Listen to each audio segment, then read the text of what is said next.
Before we begin the discussion on the initiative on Naari Politics, I would like to acknowledge the following. So we want to ground ourselves that in the space we are occupying.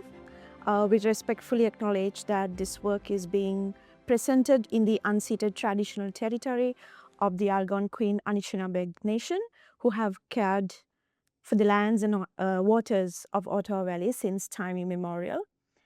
And as we gather here for CPSA 2026, we also explicitly acknowledge that we are immigrant settlers of color.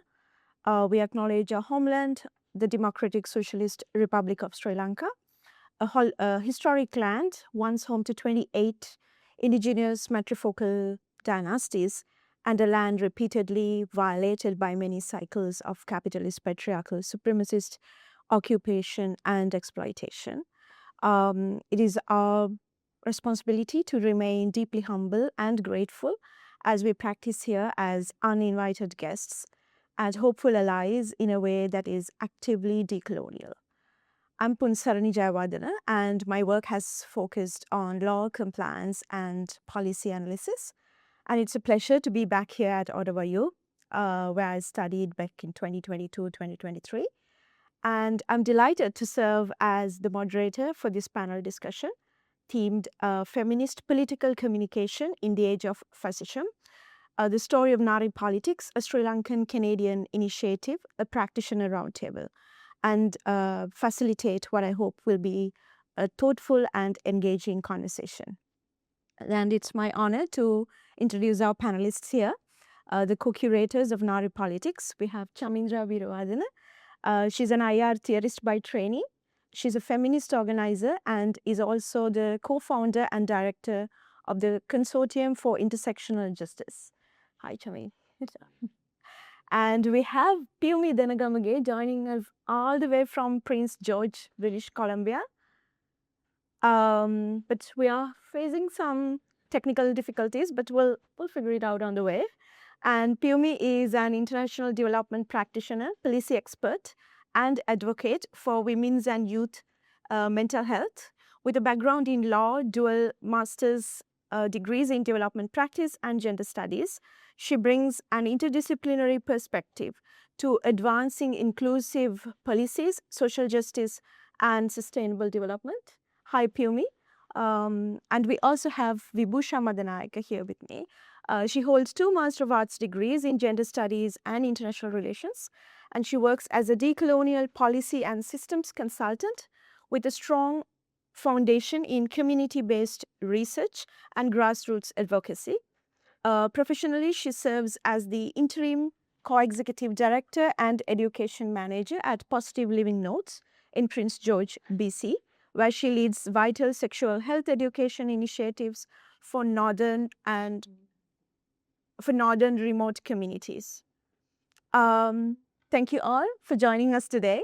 And to begin our discussion, I'd like to give you a brief overview of how our discussion will unfold. We'll be working with through 4 themes. First, we have the foundation and positionality. Second, the intersections, focusing on cross-border solidarity. Thirdly, Nāari Politics as a tool for feminist world-making, including alternative narratives, political education, and feminist resistance. And finally, we have reimagining the future with Nāari Politics. And that's all before we open the floor to audience for any questions. And also, please keep in mind that we are recording this session, but if you have any concern with that, and if you have any questions, please raise your hand and we can stop the recording and we can proceed. So yes, so moving on, I remember when I first saw the very first Nāari Politics podcast, that was actually from Vibhusha's social media. I was like, wow, brave, superb, and as we say in Sinhalese, it's like maru niyamai. But now when I think back of the word that first came to my mind as brave, I find it a bit sad actually to have labeled the initiative Nāari Politics as brave, unconsciously so. So that, I think, speaks volumes of the context in which Nāari Politics was born. And I still see Nāari Politics swimming strongly and steadily against the waves of a generally misogynistic and patriarchal society. Chami, Vibhusha, and Pumi, Nāari Politics was born as a Sri Lankan Canadian initiative in a Sri Lankan Canadian diaspora context, right? So, how does this being situated in the sovereign territories of Turtle Island, now Canada, change the way you speak back to and engage with the political landscape in Sri Lanka? How did this all begin? Like, what were your motivations which drove you? For all three of you, actually. Shami can start. Want me to start? What drove us is this experiment is very much an experiment in transnational feminist solidarity. So part of it I have to mention at this point with a lot of gratitude. My dear friend Fiona MacDonald, who's the associate professor, formerly chair at the University of Northern British Columbia. Fiona invited me to give a talk on International Women's Day 2024.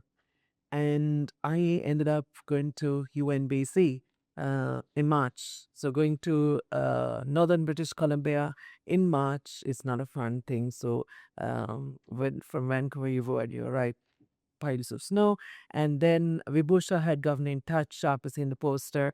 And so Vibhusha is a graduate of UNBC. And that is how we connected. We didn't know each other until then. So thereafter, one thing we wanted to do is that we wanted to create a difference. Like we wanted to do something, right? A lot of feminist advocacy starts with this with this inclination to do something, take some action about what's going on. There's a lot of nonsense happening around us. Let's do something about it. And then after many discussions, quite a couple of months planning, late 2024, we decided to record a first episode of our podcast. And so we wanted to create a feminist political podcast so that we are very conscious now of our own backgrounds and then also the fact that we operate in primarily from these territories, Turtle Island. So we wanted to be conscious of what kind of feminism are we talking about. So the fact that we have been exposed to this country in different ways, in our own respective ways, enabled us to ground that feminism in a decolonial feminist discourse. So we wouldn't be saying anything that the indigenous people of this land are not saying. We would be grounding our feminist discourse in the anti-imperialist, woman-centered or gender diverse people-centered, decoloniality, sovereignty-centered, within inverted commas, feminist discourse of the people of these lands. That is how, and grounding it in, as Punsarani explained in her introduction, Sri Lanka is also a country with a strong matrifocal tradition that has been suppressed, and coming to terms with that history as well, it's part of this work. So the more we find ourselves grounded in our own country and in our adoptive homelands, that is how we enter this. That is how this began, and that is where we position ourselves grounded here and grounded in the different geographical spaces and also grounded in our own positionality, conscious of our positions of privilege, conscious of where our limitations, right? Some of this work happens in Sinhala. So if you're talking in Sinhala, you can reach out to a considerable audience in Sri Lanka, but we also might not be able to reach to some of our fellow citizens who speak Tamil, for example, right? So there are those fault lines. So that is how it started and stopped. And just to add what Chami said, I think when we grew up, I didn't know about feminism at all because we didn't have any formal education on gender studies or women's rights or anything. So I didn't even think what feminism is, and I didn't have any clue or idea about it. So when we started this, we wanted to do something on feminism, like feminist education. Who are the feminists? Because we have I think in my most of my work I started a decade ago after my graduation in 2015-16. In last 10 years I have worked with lots of women's rights activists, academics, practitioners based in Sri Lanka, and some of them actually didn't want to recognize themselves as feminists. So there was a huge stigma around that word. Yes. So that's why I think when I started this discussion with Shami and Pumi, I really wanted to educate our people on what feminism is, what are these misconceptions, and why we say we are feminists, why we recognize us as feminists. So those were the discussions we wanted to have, and that's how we started. Puni? I also want to add, first of all, I want to gratefully acknowledge that I'm not there. I'm here in unceded and ancestral territories of Gledley Tene First Nations, colonially known as Prince George. And I'm so grateful to be here. And I'm so grateful for all the First Nations who are welcoming us into their lands and sharing those lands very gracefully. And just to sort of complement what Shami and Vibhush already talked about, I also think this is a story of friendship and a story of feminist ethic of care. Like Vibhush explained so well that when I was in Sri Lanka, previously working in the development sector, don't get me wrong, I was passionate about that work, to work with communities in Sri Lanka in the post-war scenario. It opened a lot of opportunities for me, but also coming here to this land as a student also made me realize there were a lot of limitations, especially limitations around time. I realized that I was running this race without an endpoint. So this realization, I could only do that through reflection when I came here as a student. And then meeting these amazing women, two women here in Prince George, and then we definitely did hold some space for each other to share our frustrations. And we have this WhatsApp group, and we are raging feminists there. And we are acting in this like colonial, patriarchal and capitalistic space. And that space we are holding for each other is for frustrations and rage. So like Punsami said, she thought it's brave to have this platform. And it is sad to sort of recognize as brave, which is very true, because one of those rages was always about not having a space to share our views, our stories, our lived experiences. And we've seen platforms around, especially in Sri Lanka, but we couldn't relate with them. So we wanted to create a new platform, and that is Nāari Politics. Fabulous. So that leads to my wondering. All three of you, I think you mentioned about the Nāari Politics being communicated in Sinhalese. And all three of you come from Sri Lanka's ethno-national majority, which is Sinhala community.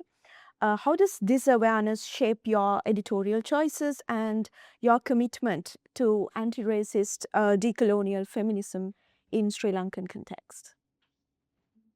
Okay, so I think I, as a development practitioner, former development practitioner who has been working in Sri Lanka over 10 years, I still work with other youth organizations, especially organizations are working on peace building. So I'm bringing this experience, especially even though I'm a Sinhalese woman, I think most of the work I did for North and East, especially the war actively happened 3 to 4 decades ago.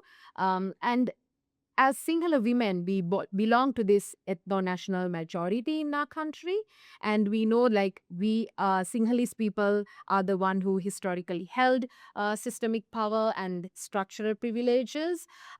So I think in all the work we do in Nāari Politics, we really do not hide of this complicity. We do not hide our privileges. We always try to say, in our positionality, we know we are coming from this privilege and we are privileged enough to come to Canada. because most of the people in our countries, especially global south, the people are struggling to migrate. This has been happened over the years. So we hold that privilege, and we must front center it in all our discussions about our privileges. And also we at the same time we want to acknowledge that the war or the other atrocities happened to other minorities in our country, and how we see that, especially as a person who is actively worked with those communities. I really acknowledge the work, and I really acknowledge what happened in the past and how we can move forward. So yeah, that's how I see it, Shami. So this question is an important question. So there are a number of problems here. We operate, Nāari Politics has a home in Canada. So in Canada, when it comes to Sri Lanka's relations with Canada, I would quote Tom Mulcair, the former NDP leader, who once said to me during a private meeting, I was involved in leftist political organizing in the United Kingdom. So during a visit to Canada, Tom gave me a meeting and he said to me, "Oh Canada, qui dit Sri Lanka dit Tamil." Who says Sri Lanka means Tamil in Canada? So the Tamil diaspora is the most powerful Sri Lankan presence in this country, especially in this province of Ontario. So for us, Vibhusha explained everything that needs to be explained. For us, only thing I would add is that what I would reiterate is that we are very conscious of our positionality as Sinhalese women and also as women with access to considerable privilege. We may not come from the uppermost levels of Sri Lankan society, but today we do have access to certain levels of privilege, linguistic privilege, travel privilege, and expatriation privilege, educational privileges, and so on. So we come from a place of that conscience. The certain thing is, a big part of this podcast is, this initiative is challenging the, challenging racism, challenging patriarchy and xenophobia in our own society. So looking inwards and challenging our own people. So that is where we'll discuss later in this discussion. We get a lot of flack from our own people, and we are our podcast has been extremely critical of our armed forces in Sri Lanka. And it is also, it comes from the place of like a critical understanding. Now, yes, we are, of course, there is a certain level of privilege attached of being able to be present here, right? Yesterday morning, I attended a panel. Two brilliant Pakistani academics were supposed to present. LUMS academics, Lahore University of Management Science, that's one of South Asia's best institutions. And they couldn't get there. I wrote to them from the conference room, asking, why are you not here? And one of those two women replied saying, my visa arrived only yesterday. So there is a sense of privilege attached to Busa is absolutely right. At the same time, in our Nāari Politics initiative, we have a critique of that pyramid, right? Why should Canada be the ideal place to come? And why should we as Sri Lankan women have to come here out of all places, right? The white settler colony to find each other. Why is that international system, that hierarchy, that requires our trenchant critique at all times. So we have to be conscious of those critiques. So we come from that place of awareness. That is the best thing we can do when it comes to challenging our own positions of privilege. Piyumi, do you have anything to add? Yes, you two did explain it so well, but I just wanted to touch upon like our experience where people like the practitioners and feminists would say when they are working in these spaces where they do not belong, they approach it in an objective way. They can be chameleons, they can adapt themselves so well, which we do not agree with. We think those values you have in you might not, like, even though you say they're not coming out, you're so objective, they can come out in different ways. So I just want to name it. And then I just want to say our cultural humility, working with the communities that we do not relate ourselves with comes from a place where we carry a generous curiosity to learn from them and then their lived experiences, I would say. And I wouldn't say we understand what you're saying. I would ask questions and practice my feminist curiosity in approaching these spaces, is all I wanted to add to what Vibhusha and Shami explained already. Thank you. Thanks, Bhumi. Actually, that's very interesting, the approach that she is taking as a member from the majority community in Sri Lanka. That also leads to my other question about this performative role as feminists or as women in politics and political communication, right? So what I have noticed, well, this initiative is by you three, right? Vibhusha, Chami, and Pumi. So, which also we have the help with from Guyana, of course, but the initiative is taken as by three women, and it's on one side. On the other side, I also have noticed that women in particular are expected to perform this role. For instance, if I take an example from Sri Lanka itself, we have our Prime Minister, Dr. Harini Amarasuriya. So whenever she appears in official events or even just non-official casual events without wearing the traditional attire in Sri Lanka, female traditional attire like sari or sariya, some members of the public would question that. They would question whether this hall not wearing the traditional attire would adequately represent the Sri Lankan culture, identity, all that. And this highlights but also I noticed this is not a question that would come up when a male political leader would go to international stages or just be in a political and official or an official event. That particular comment or the question would not be arisen. It's always it's just women politicians who are being questioned about their appearance of not wearing the traditional attire. So that would question and also highlights how political communication is often judged not only by the substance of what is being delivered, what is being said and acted out, but also by symbolism, appearance, and public expectations, right, from women leaders, politicians. So this narrative also goes the same with regard to many political discussions that we are having, especially in the digital world today. So how do you tackle or manage this performative role, or how do you see this performative role expected by women, and how do you three conduct political conversations given this context? Any three of you can. I think simply we intentionally reject this performative role in how we conduct Nāari politics. I think we do not curate a hyper-polished, elite, corporate discussions. Our podcast is very independent, raw, low barrier, and deeply conversational. In Sinhala, in our language, we say Amuen Kiana. It means we want to have that raw discussions, raw conversations with the common people.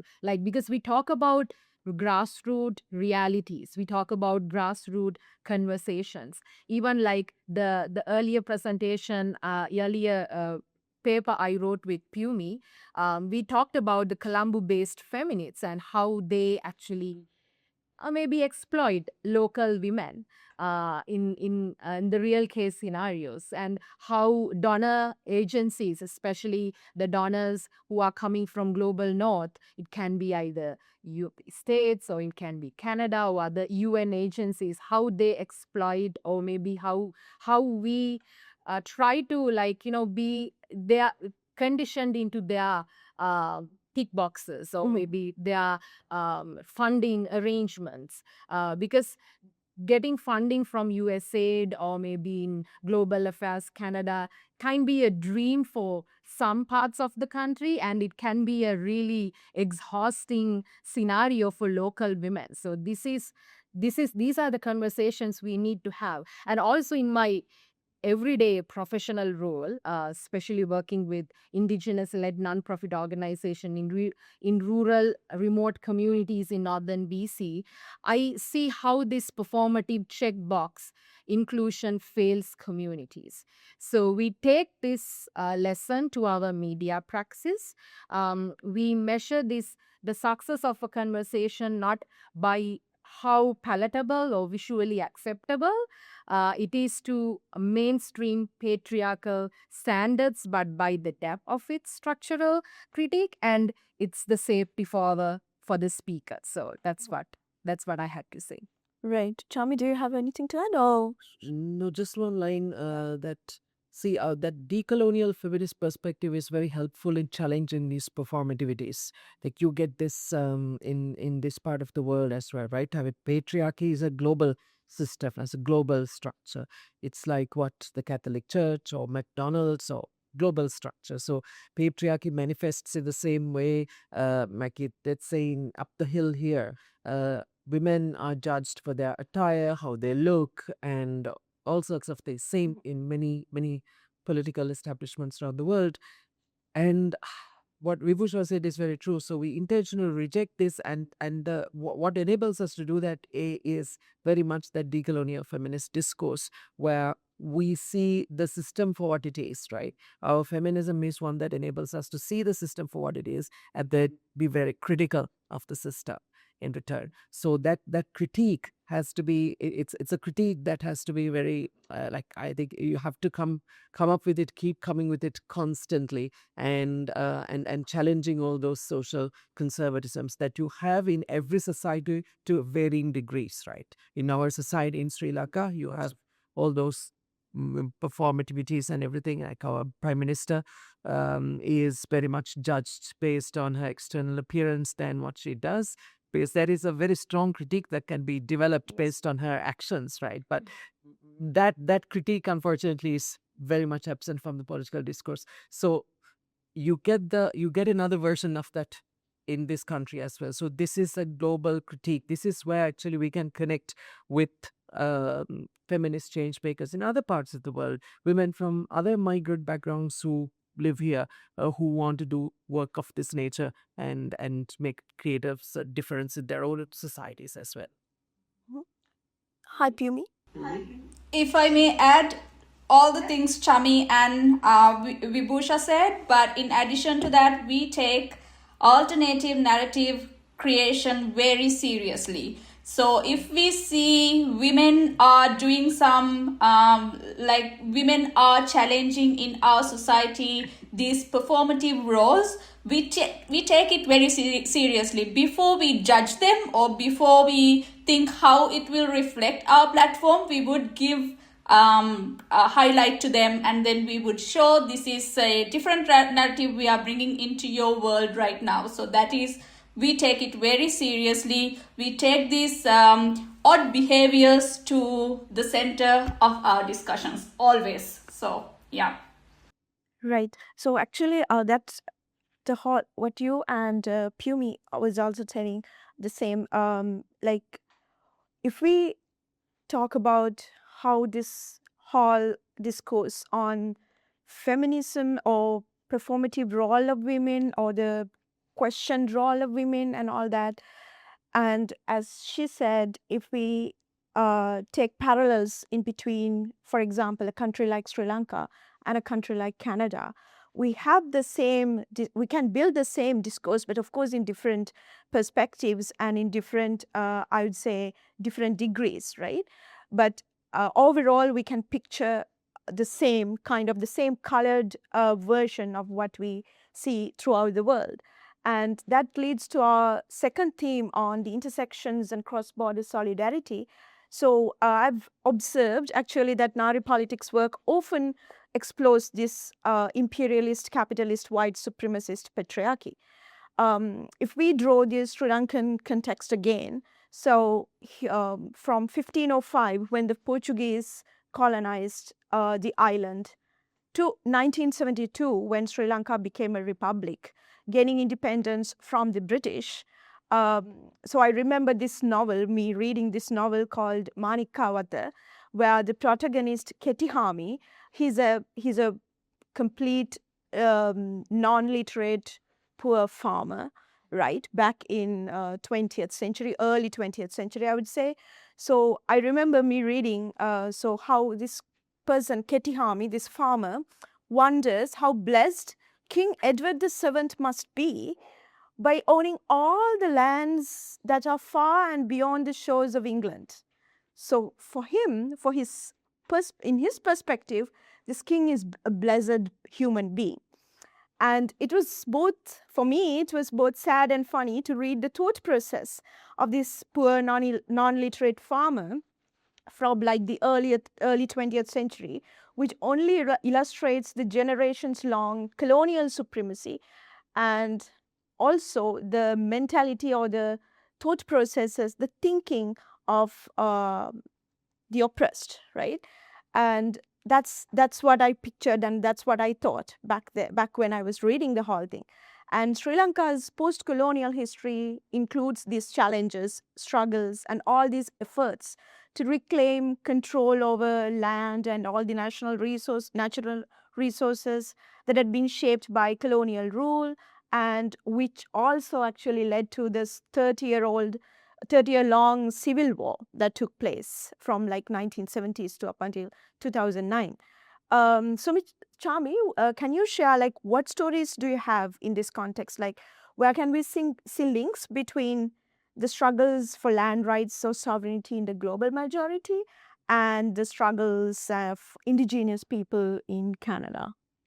So, you are right in that the cycles of oppression, right, that we have experienced as people in Sri Lanka. So those cycles of oppression have been very patriarchal. Like if you take our history of the last 2,000 years, right? It's a story of local indigenous communities which were considerable degree matrifocal communities. You mentioned the 28 matrifocal dynasties.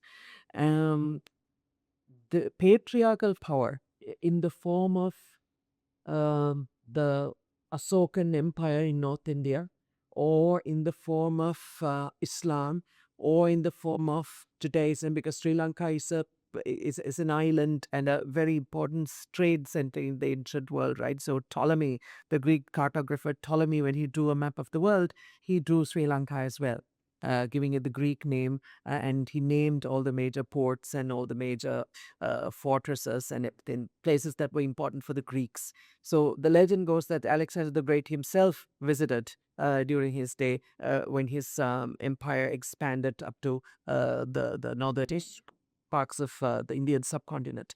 So it's been a tension with these external patriarchal powers gaining control for reasons of trade, reasons of investment as well, and the powers of those matrifocal indigenous people facing restrictions, difficulties, challenges, and friction. So there is that backdrop, and also the Church of the East, the Nestorian Church. So 1505 is when Catholicism came to Sri Lanka with the Portuguese, but prior to that, a good few centuries prior to that, we've had Nestorian Christianity. Even prior to the 12th century, in the Anuradhapura kingdom, they found from the 8th century, 5th century AD, crosses and everything. So that's the Nestorian Church of Thomas the Disciple. So in that context, we need to contextualize how patriarchy plays out when confronted with indigenous people. So a third climate here, for example, what we have is again a social structure that's very different in Western Canada today. The story goes that when the British ships first arrived, the indigenous leaders who went to see who are these foreign people who have arrived, and who went to meet or greet these foreign visitors happened to be women, because in those societies, the people in positions of diplomatic power, political power, happened to be women, and that was that's completely unfathomable to Victorian British men, who had completely a very domesticated notion of women. Same story. 17th century Sri Lanka or 18th century Sri Lanka, there was this local chieftain, Vannichi Maria Sembatti. Portuguese had been there for a century, right? Even they couldn't take those matrifocal power bases completely away. So this woman, when the Dutch were in power in Sri Lanka, she was very pissed off with what the Dutch were up to. She gathered together a 500 to 600 strong army and fought the Dutch bravely, and it caused a lot of damage to the Dutch. And the Dutch, with a lot of alliances and everything, managed to capture her eventually. But the story is that imagine the Calvinist Dutch people seeing a brown woman, a dark-skinned brown woman, commanding a whole army of hundreds of men, challenging their power. Imagine the kind of thing it would have created in their heads, right? So we need to understand these realities when we look at colonial history. So here in Turtle Island, once again, certain social structures were deeply challenged, deeply destroyed. That is why, hence, the pain in indigenous communities. Same in Aotearoa, New Zealand, for example. So you describe powerful women in the community as mana wahine, wahine as in woman, mana as in conscience, a woman of conscience. Mana wahine is normally quite an older woman whose lived experience, knowledge, and everything is very highly respected. Whereas in patriarchal world, in a very Euro-Christian patriarchal world, woman in those years of life, the menopausal years of life, is seen as disposable, is seen as her health needs, for example, are not met by this public health system, right?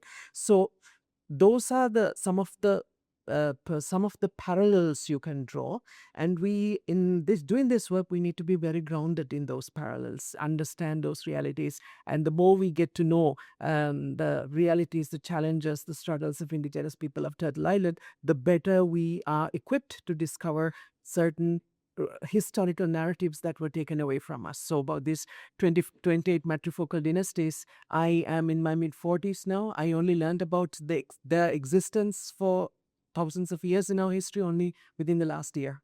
So this work, this collective work that we do with Vibhusha and Piumi has been it's been a portal that has enabled us to delve into our own history as well as a people.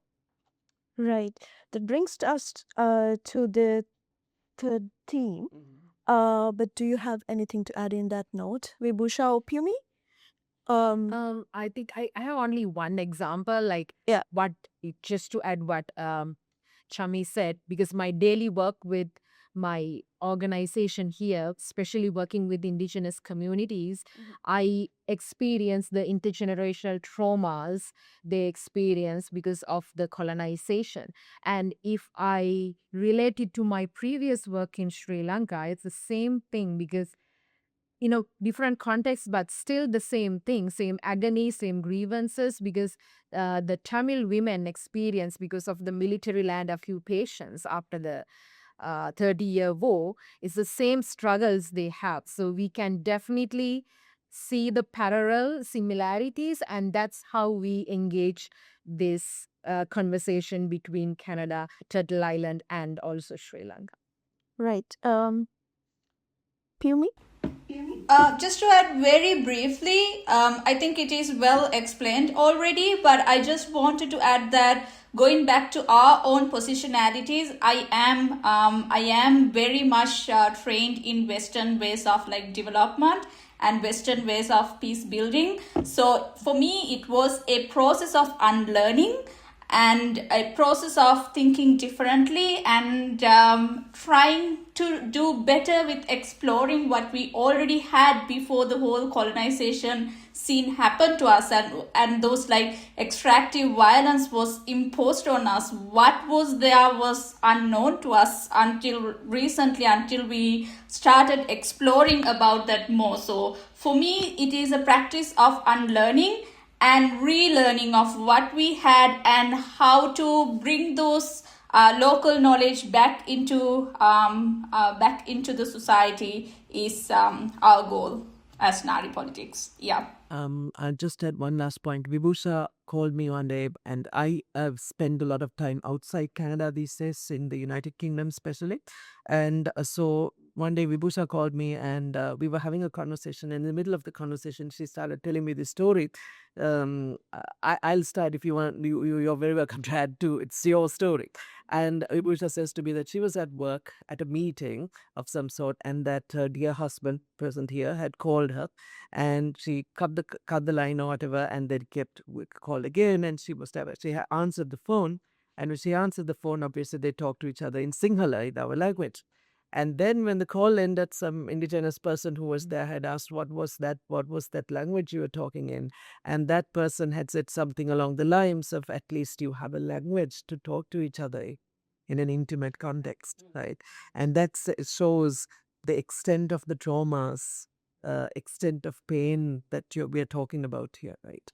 So when we think about things that we have lost, when we think about the spiritual traditions we have lost, when we think about the matrifocal societies that we would have had, our matrifocal ancestors, grandmothers, great-grandmothers, like hundreds of generations apart, how they would have lived, what or everything we've lost, that is also, I mean, that pain is a relatable pain.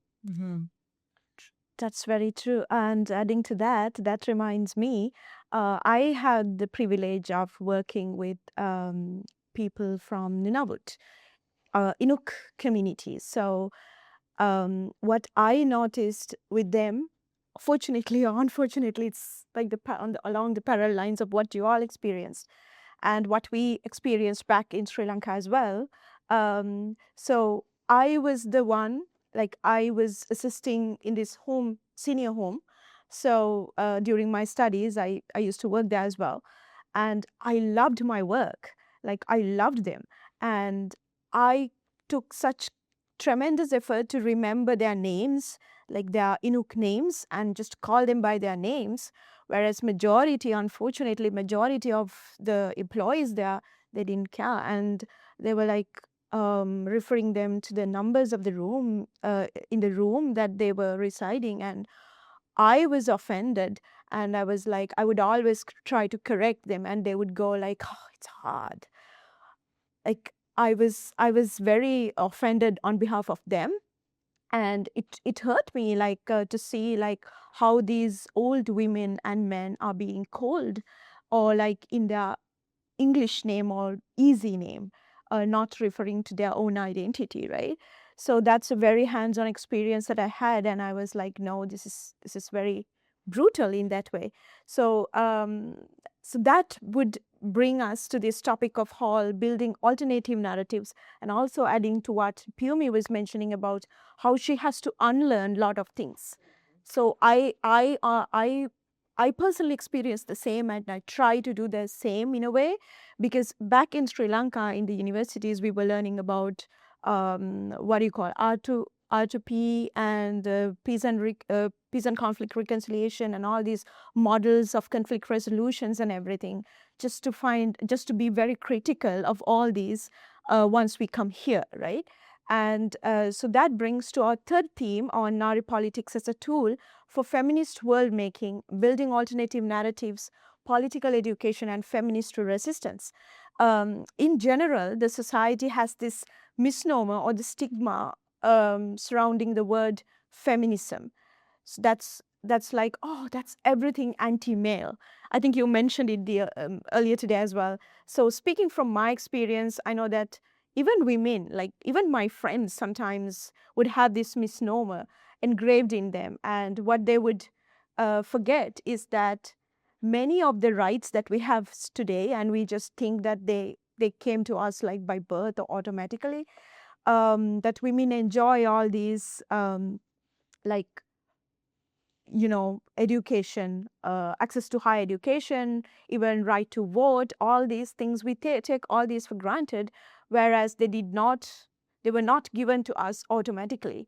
So this was more with regard to all these struggles and activists and feminist movements that were taking place throughout the history.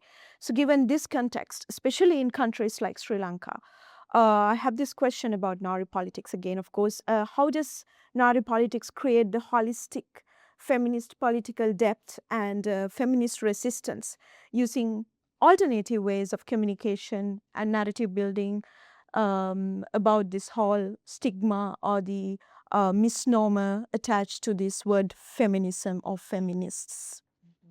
So I think the mainstream media, mostly in Sri Lanka, loves to reduce the feminism in a way like this is westernized, elite or anti-male creature. So they can easily dismiss it. Mhm. So I think we counter in Nāari politics this by injecting very deep intersectional and political educational into accessible types of media, specifically this podcasting or even digital media. I know Chami writes a lot, like Chami writes a lot of blogs and stuff. So myself and Pumi do TikTok sometimes. So we use this alternative media to speak about this is not anti-male idea or this is not westernized idea. This is our own indigenous way of living, indigenous way of storytelling. And also I think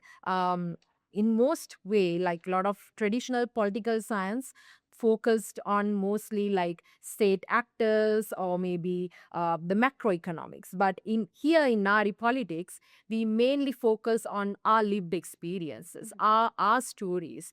And we try to frame like my stories and her stories. So in all our episodes, if you look at on YouTube or in the social media, we always bring our own lived and living experiences. And that's how we try to use this alternative media and alternative storytelling to our viewers to bring more awareness about these issues.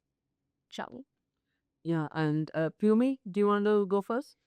Yeah, for sure. So I think previously Punsari mentioned about how women are always asked to play these performative roles through how they look, but I would like to say that it goes way beyond how you look. It goes on to how you present your ideas, what ideas you have, and how you bring other people into your conversation. So all of these are very much already prescribed by the society, these patriarchal capitalistic societies we live in. And then most women, unfortunately, most of those women are like well educated, having a lot of capacities to change these things. But then, because they want to survive in these societies, they are putting themselves into this like good girl or good woman kind of phenomenon so that they can fit in and they can survive within these societies. For an example, we have talked in our podcast multiple times that because we worked in the peace building scenario in Sri Lanka, there's a formula how women should participate in this peace building process. For an example, as practitioners, we know they are always identified as like peace building mothers or sisters or daughters, and that is the formula that is given to them as to how they should participate in this peace building process. But in reality, when you talk with these women, they were really fighters. They were using violence. They were not always peace loving. And now they are asked to bring in their peace loving side because they are good women. They need to fit into the society. And therefore, most often they wouldn't come into this formula. Rather, they will be excluded from the whole peace building process. I mean, we are talking about peace building. I'm talking about peace building because I've worked there, but it is not, it is the similar thing happened in other fields in Sri Lanka as well.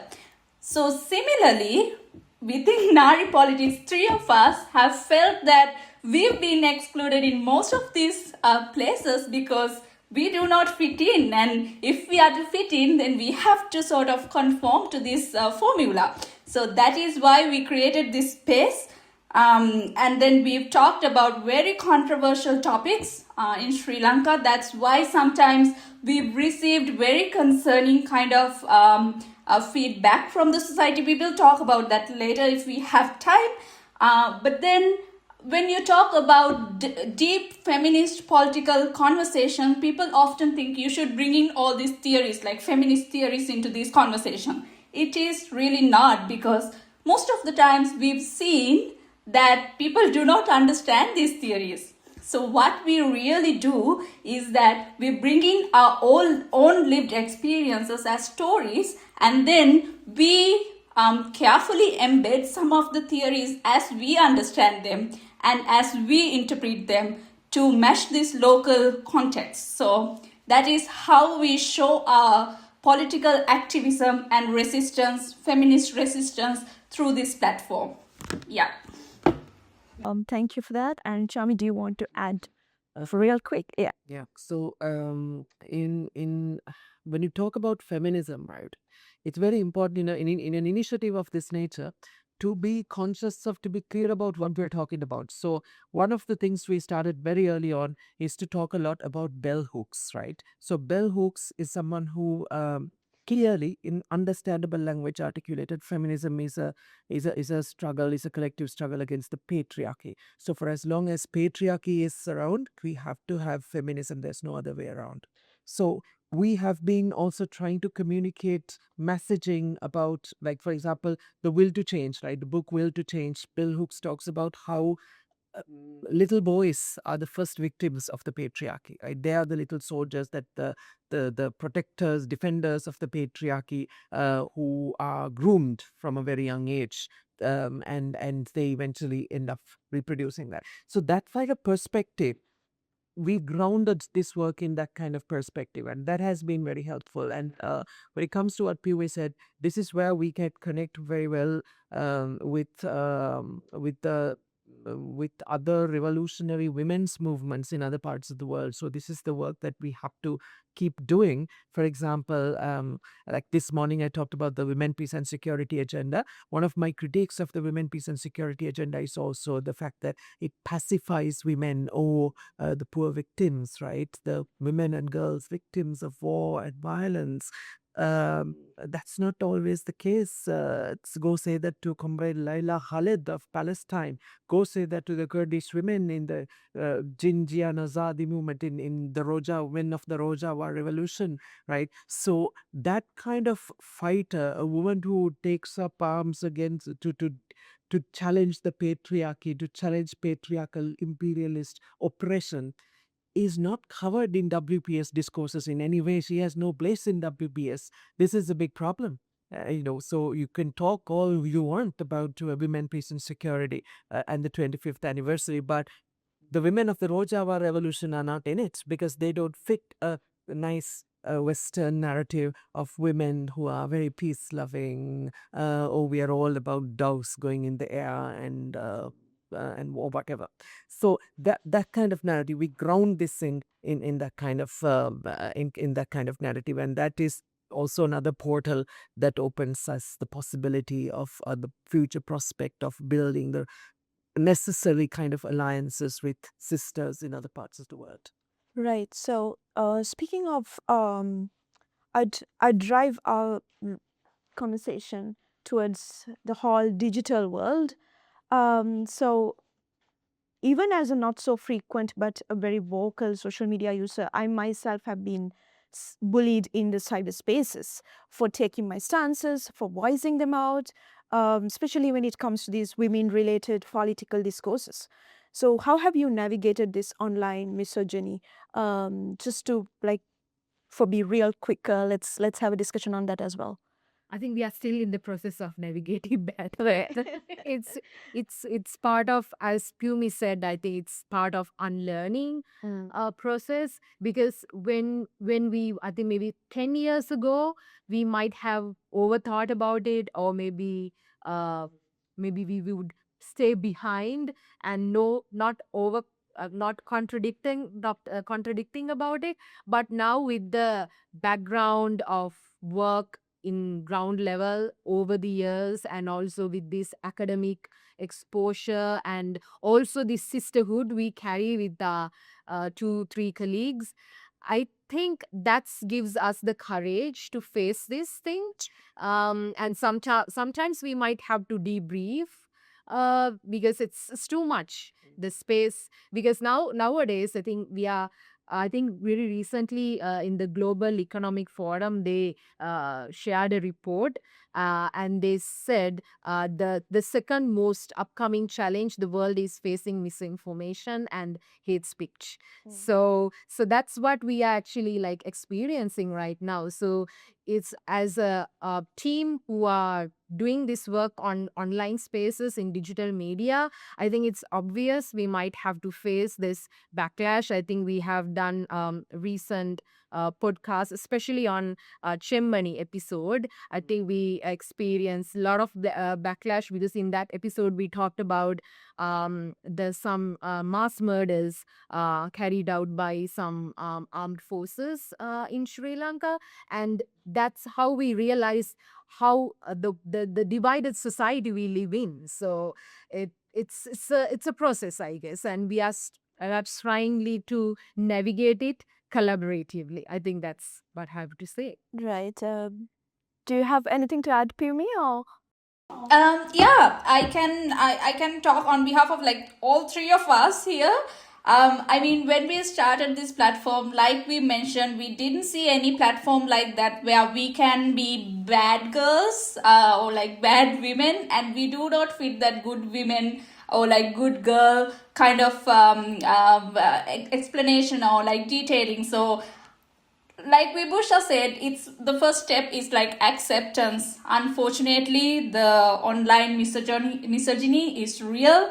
The fascist drift we see is real, and targeted bullying and harassment is real. So that is the first step. I mean, accepting that. And we came here, we developed this platform knowing that we will get treated in this way. And secondly, because I'm having this like two wonderful women here with me to do this Nāari Politics, thus always I knew that I have my back is safe. I mean, even though I'm bullied online, I will be accepted as the person I am within this circle I'm having. So, and then we think the things we are sharing in this platform, we take the shared responsibility and accountability for what we are talking about, and we wouldn't sort of isolate one person. This is her idea, or like we would share that responsibility and accountability online. So that is the second good thing we are having. And thirdly, because we cannot escape this, we are very much using that online misogyny as a strategy to reach out to an audience we will not be able to reach out otherwise. I mean, we will not go into these circles of like misogyny if we are not being vocal like this, and if our ideas are not out there in this online platform. So oftentimes we use these comments, so we use this feedback to create other content where we highlight that comment, and then we will say our piece to it. So we can reach more people. So we use it strategically as well. Yeah. Pumi, thank you for that. And we have spoken about all these challenges and struggles and everything, but we've also been witnessing these encouraging signs of progress, right? Including, like, I remember the latest episode that you have had on Nāari Politics. You received really positive feedback from the audience. So if we fast forward 5 years, what impact do you hope Nāari Politics will have had on political communication landscape? Anyone want to start? Yeah, so this is in Black feminism, right? In the Black feminist tradition of Turtle Island, especially, they always say that the work is intergenerational, right? So we do our best and we train those incoming, the next generation of leaders, and then they take the process forward. So this should be if we look at the next 5 years or the next 10 years, that is what we should be doing. We are already having major conversations about about succession plans, how to empower, how to strengthen the next generation of feminist disruptors.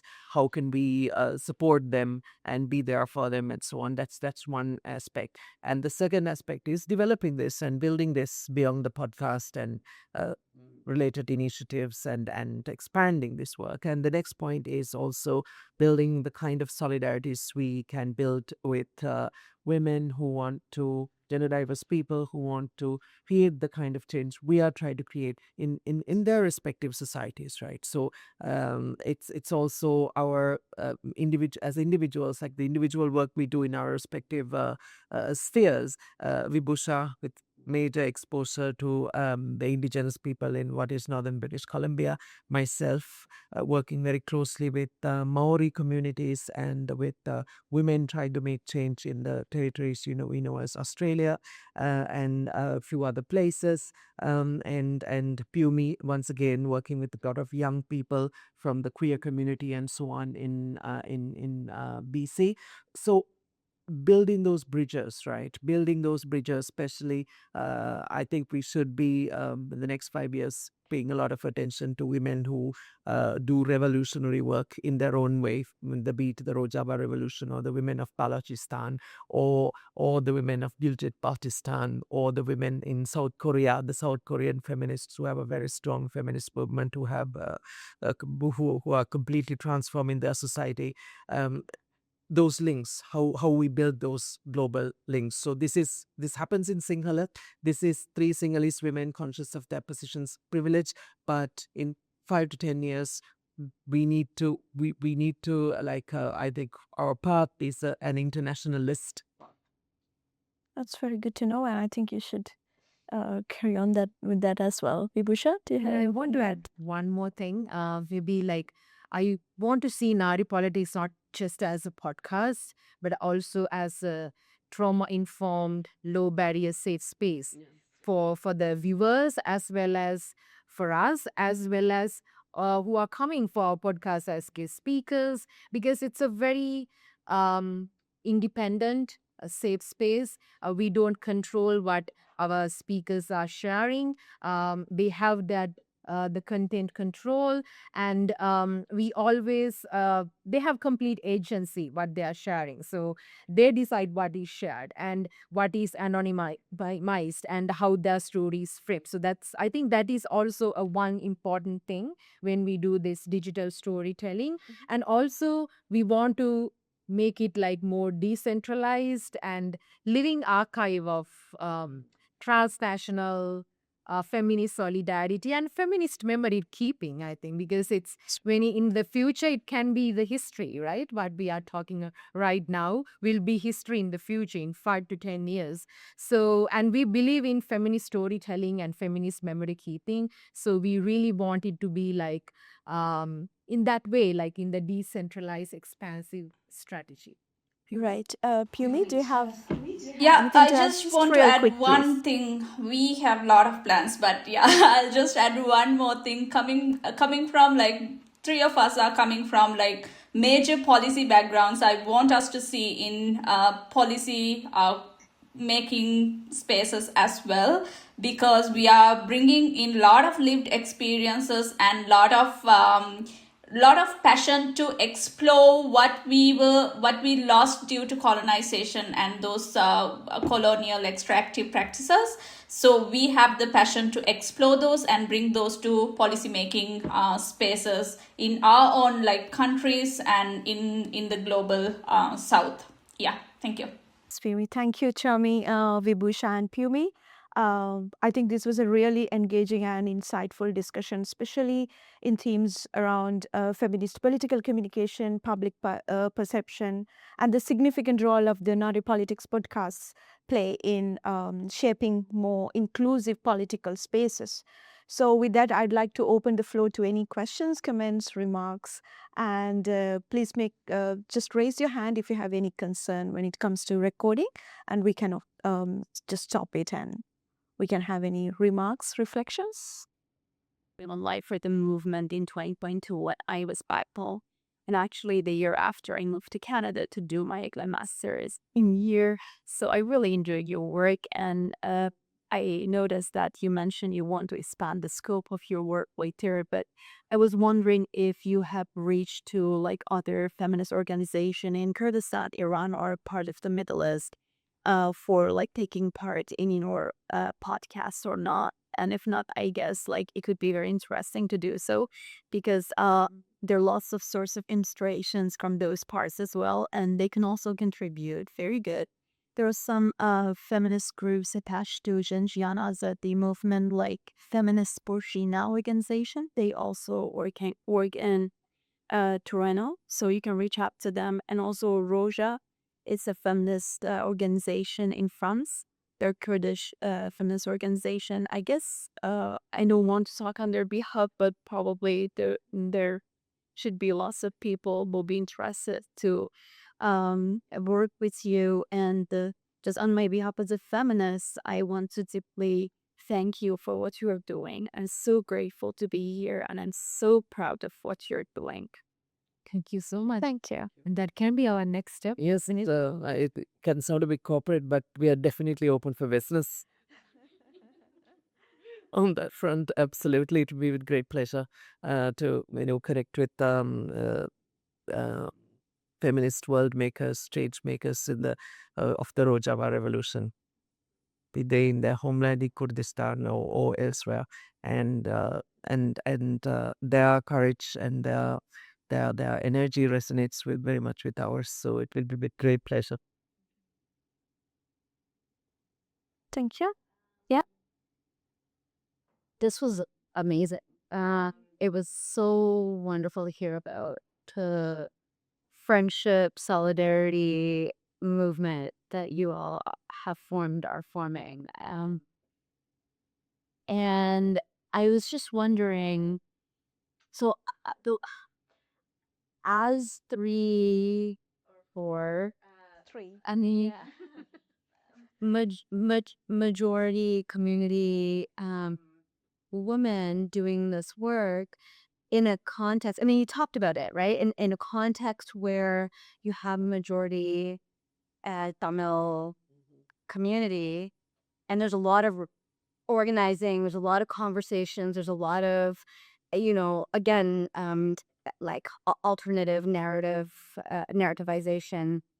How do you, like, you talk a little bit about it, but I would love to hear more about how do you hold that complexity when you're producing your podcast, in terms of like conversations that you have. Do you bring in other people with, from Tamil communities? How do you engage and hold that complexity? I'm curious about it because I know that there's so much conversation among, particularly in BC, right? And also Ontario, but I mean, BC has a very large Tamil population as well. So I'd love to know more about how you hold that complexity. And I'm also coming from the question is also coming from my own experience as, like, I'm a Hindu Punjabi researcher doing work in a majority Sikh Punjabi context. My work is with Sikh Punjabi communities in Surrey, mostly in the lower mainland of BC, and in Peel region in Ontario. And that's something that I've had to navigate a lot. Like in this transnational context of like Hindu nationalism that we're in right now, right? Doing this work in a context where, like, in a context where, like in Canada, Punjab means Sikh in a lot of ways, right? Like it's synonymized with Sikh, and there's a lot of resistance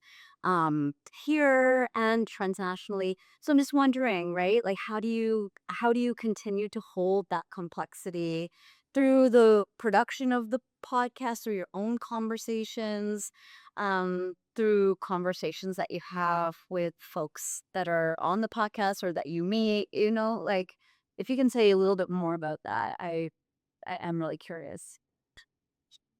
Oh, I can start. So maybe we actually talked about this with the Chemmani episode we had. Like we actually brought our own positionality and our own viewpoints, because we are bringing experiences working with Tamil women mostly. I personally, I can tell that I have worked around like maybe 5 to 7 years in Sri Lanka, very close to Tamil and Muslim women, and also Sinhalese women were displaced during the war. So I have seen these atrocities have happened in my own eyes and their stories. So we actually bring those conversations to our podcast, and also we try to bring other experts in our episodes, especially with the uh, yes, Prasanna, right? Prasanna Shanmugadas. We actually brought that guest speaker to talk about this ethno-nationalism, these kind of issues. Because we don't really say that we are the only experts. Sometimes we are not the experts to talk about some issues. So we definitely bring other guest speakers and see other perspectives as well, especially Prasanna being a Canadian born Tamil person. He actually had a lot of insights. Even we didn't have access to know about these incidents or these specific situations. So it was a really interesting conversation we had with him. So it was really interesting. And we learned because in these conversations, we are having three of us together and also with our guest speakers, we learn every day. As Yumi said, like we had learned some things, and in our learning process, we had to unlearn. And then again, we had to relearn. Even in my professional journey here in Canada, for example, this is just out of Nāari Politics, but still, when I was working in Sri Lanka, it's mostly with protected realities. So I was not really exposed to people who use substances or indigenous realities or colonialism realities. But when I came here, when I started working with my current organization, I was exposed to so many realities I didn't know about. Even now, I can say like what are the specific substances and what are the positive and negative effects of those. So those are the learning process we had, and we can definitely see some relatable items in those contexts. So that's Yeah, so I would say with regards to your own work, right? I mean, it's a conundrum. It's a problem. It's a challenge. It's like when you say Hindu Punjabi, and when you say who says Punjab says Sikh, right? And for us here in Canada, it's the same challenge, right? Same challenge. Who says as Tamil Kasa ki di Sri Lanka di Tamil. So clear conscience that our initiative is not perfect. So it's extremely limited what we can do, and also our Tamil language skills are not the most perfect either. So there are limitations, obvious limitations. And then, so what we can do is starting points. Vibhusha explained some of those starting points. Starting points, ourselves being very critical of our own establishments, our own military, our own armed forces, our own structures that have caused a lot of structural harm to our fellow citizens, our own people who happen to be Tamil.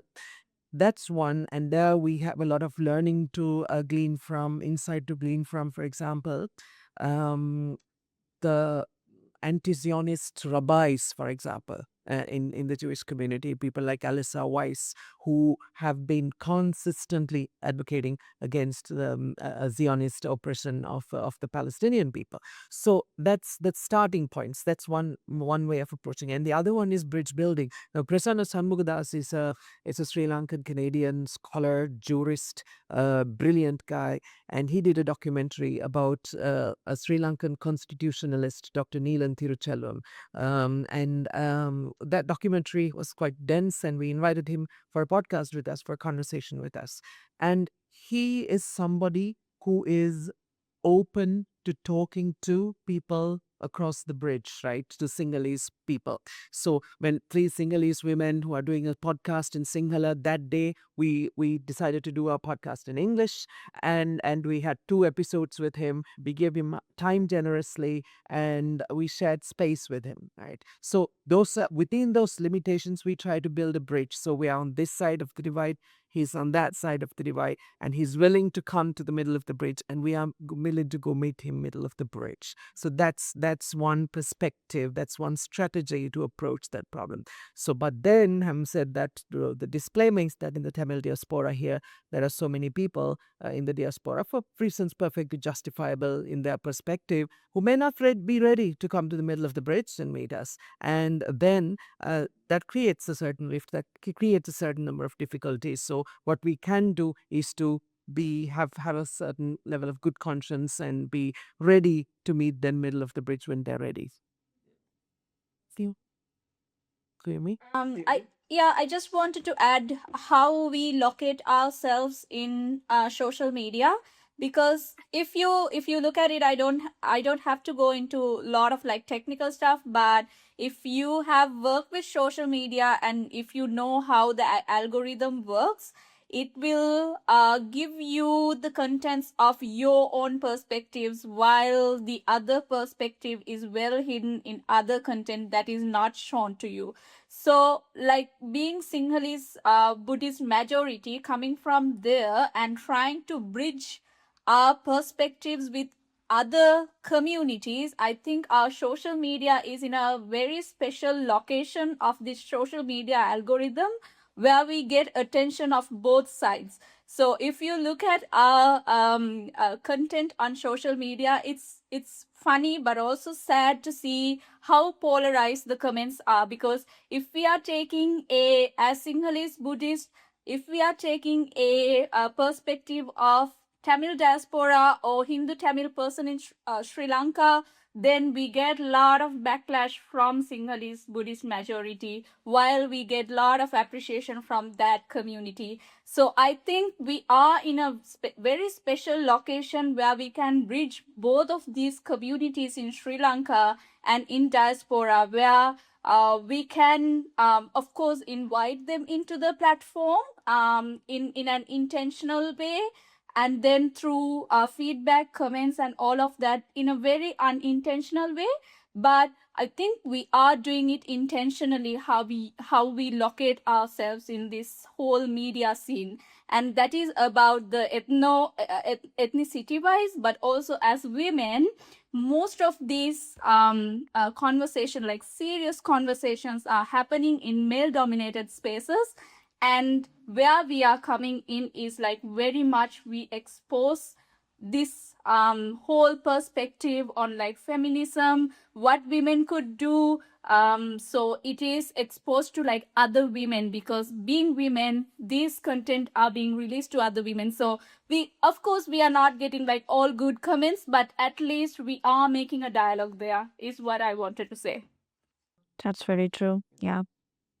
Yeah, I've seen that myself. So yeah. Any questions or yeah?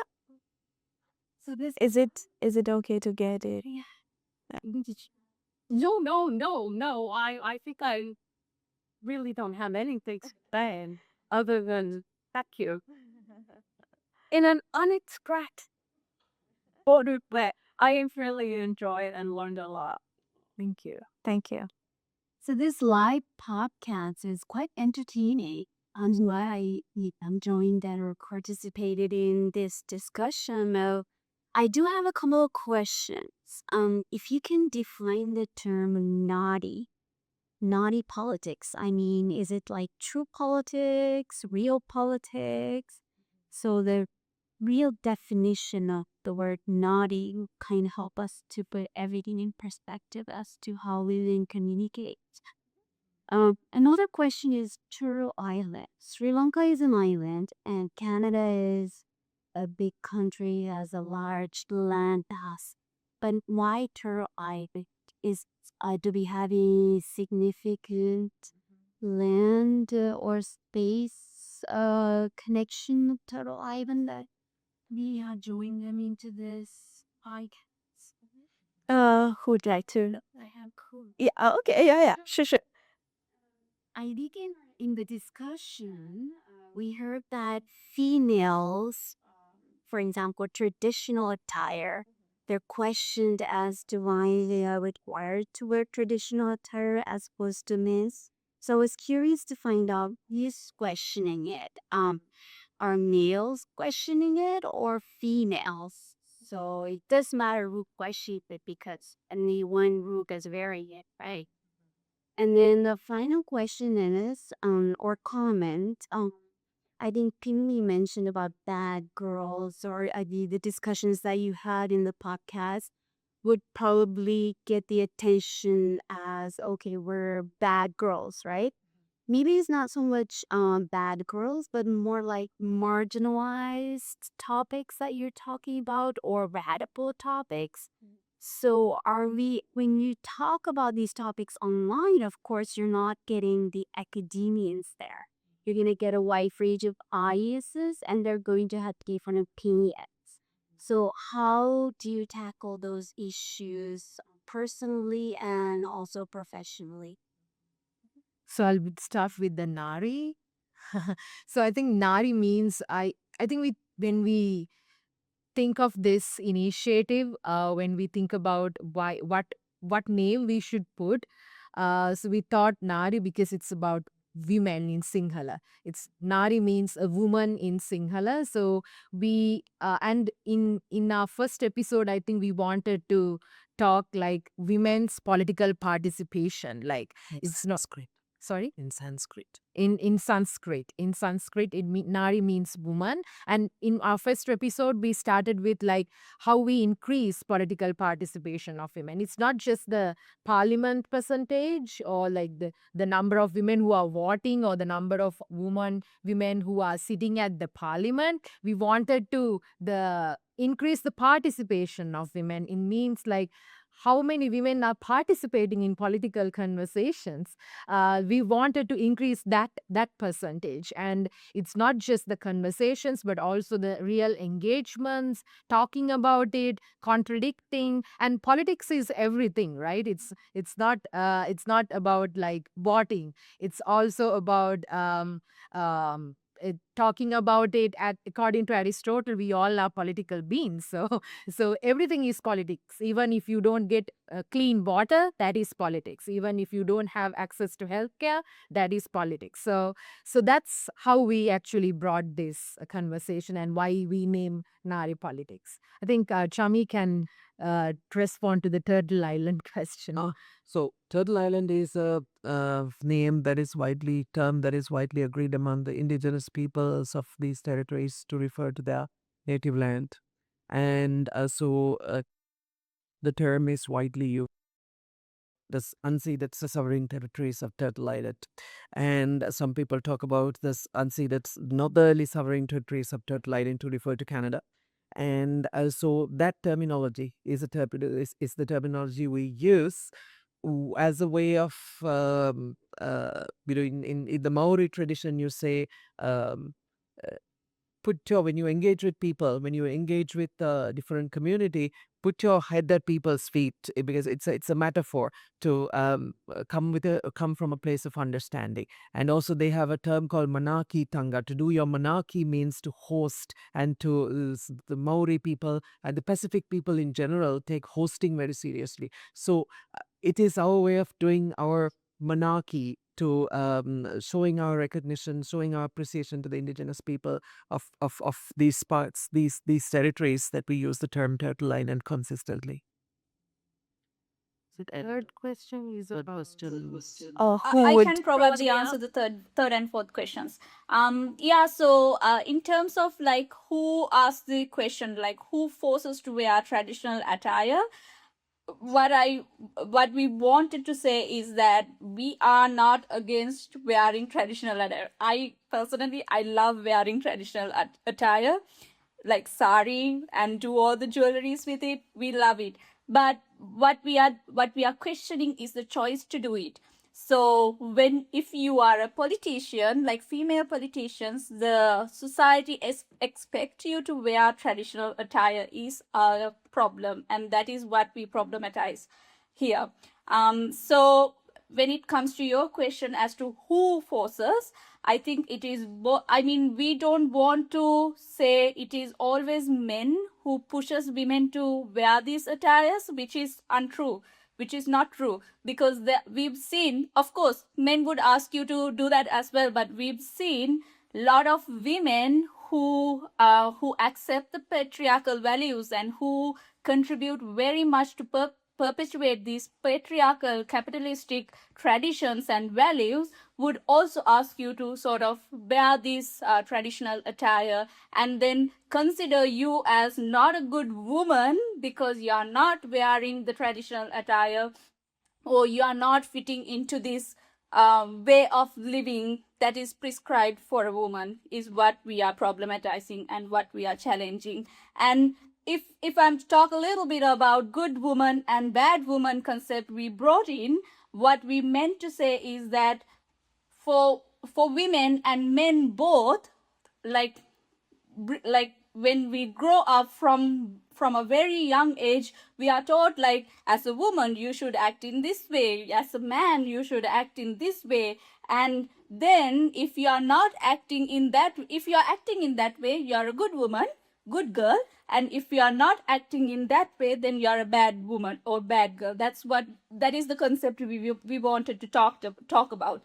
And then when we talk about being a bad girl in these spaces, what I meant is not conforming to these stereotypes, gender roles we are given, rather performing different tasks which are not prescribed for us. Yeah. Right. Thank you, Pim. If I add a little bit to what I think you all questioned and we were answering, like the word Nāari is a Sanskrit word brought as a loan word to Sinhalese. And Nāari also shows this very feminine, very coy woman in the minds if you call someone Nāari, like the very feminine, very coy kind of. Feminine. Yes, physique, exactly. So I love the word, I love the name And because that's how I think we you have define the, hello yes. as, yeah. So you have that Nāari version of woman in one side, and also you have the word politics, which means like you can have such feminine, very coy attitude of being a woman or showing yourself as such beautiful or physique, womanly woman, but also you can be engaging in politics, political discourses and everything, right? And also about this attire being questioned, yes, I think both men and women now be questioning, right? You're grounding this in your Dasa Mahavidya kind of Hindu tradition itself, in the tantric Hinduism, because then that's they're thinking about that, exactly, that Nari energy, right? Yeah. It's all about, tantric Hinduism is all about energy, so they conceptualize each energy as a female deity, and those deities are, in the chants and everything, they say most beautiful and at the same time most powerful and most feral. Mhm. So Yeah, right. So I think it was a really engaging and insightful conversation, if I may add. And thank you very much. Pumi, thank you for all joining us. Yeah.